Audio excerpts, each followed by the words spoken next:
Type de rosier. Vous avez le rosier montant.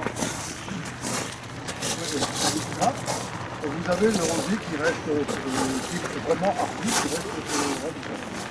Vous avez le rosier remontant. Ça veut pas dire souvent. Ça veut dire surtout qu'il refleurit. Alors tout à l'heure, monsieur le maire a parlé d'un rosier qui fleurissait 3 fois. C'est un rosier remontant. Ne taillez jamais votre rosier quand vous n'avez pas atteint un temps vraiment clément et permanent. Et clément et permanent, ça veut dire une température de 15 degrés environ, jour et nuit. Si, justement, parce que vous voyez, vous avez bien fait d'en parler, vous avez les cavaliers du Cora, vous avez les 5 glaces. Les cavaliers du Cora sont juste avant. Les 5 glaces, on les a dans les environs du mois de mai, vers le 11, 12, 13 mai, par là. Hein. Il y a Sarpentras, il y a 3 5. Bon. Les 5 glaces, pour nous, jardiniers du Sud, dans le Nord, du Nord, hein, mais pour jardinier du Sud, si vous voulez, c'est le moment où on peut dire, ça y est, on peut y aller. Les 5 glaces, c'est les dernières gelées. Ça n'arrive que rarement, mais ça arrive. Ce sont les dernières gelées. Hein, tailler les rosiers, vous pouvez faire pas mal de choses, tailler certains arbres. Hein, les arbres, c'est pareil, on ne doit jamais les tailler avant une gelée. Toujours bien scruter la météo. Et si on vous dit attention, la semaine prochaine, gelée possible, vous ne taillez pas, vous ne taillez rien. Vous avez le temps, n'en faites pas. Non, il n'y a pas de temps. Non. Non, les fleurs, elles vont démarrer.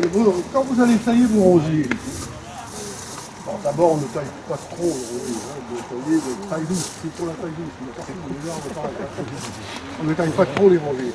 Quand vous allez tailler vos rosiers, c'est à ce moment-là que vous allez déclencher le système de repousse. C'est à ce moment-là qu'il va faire des bourgeons et ça va se développer à une vitesse. Vous allez voir, ça se développe à la vitesse, ça rattrape le temps. Voilà. Alors, ici, vous allez planter vos rosiers, en espérant qu'ils poussent très longtemps. Un rosier, ça fallait au minimum un rosier qui est à peu près soigné et durer 10 ans. Mais il y a des rosiers qui vivent 30 à 40. Alors, le rosier, déjà, en un premier temps, il réclame beaucoup de fumure. C'est un arbuste qui mange énormément, il a faim.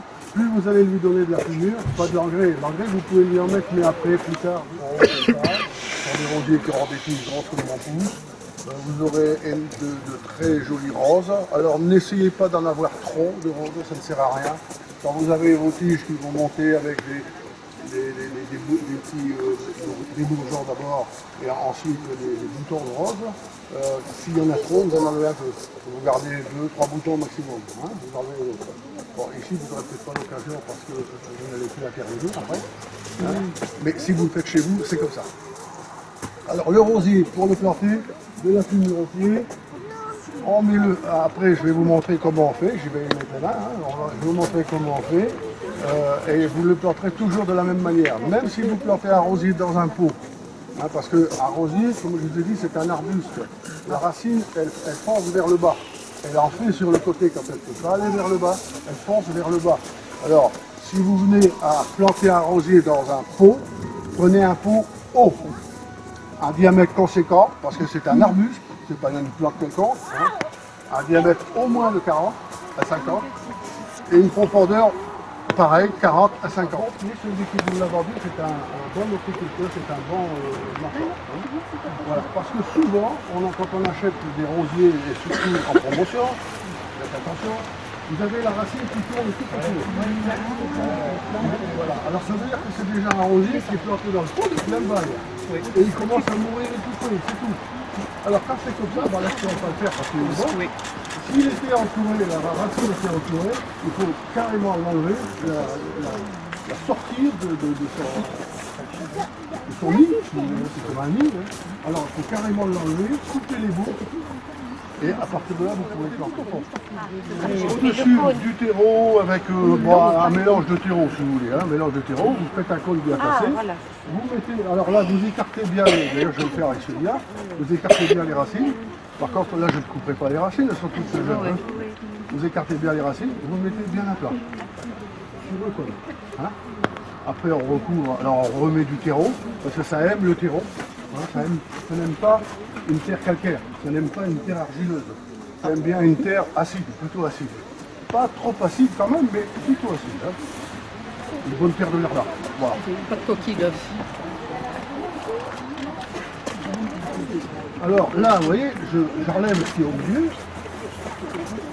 Bon, on ne pourra pas trop faire le cône parce qu'il n'y en a pas. Voilà. Et je le mets à plat comme ça.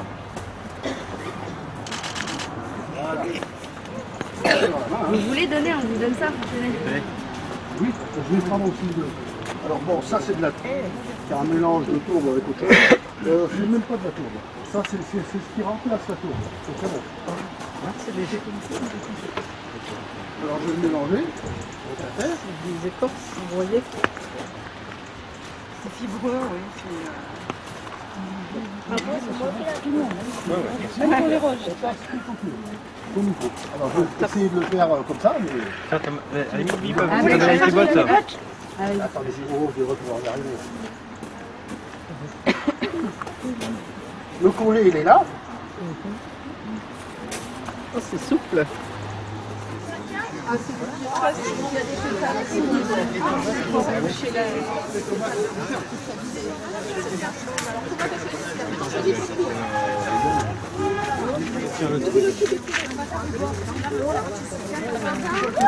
Voilà. Mais là devant, là maintenant. Non, on n'est pas trop pour la photo. Mon trou, il va lever ça. Pas possible. T'en as plus. Il y en a d'autres. Il y en a plein derrière. Ah bon, ça va.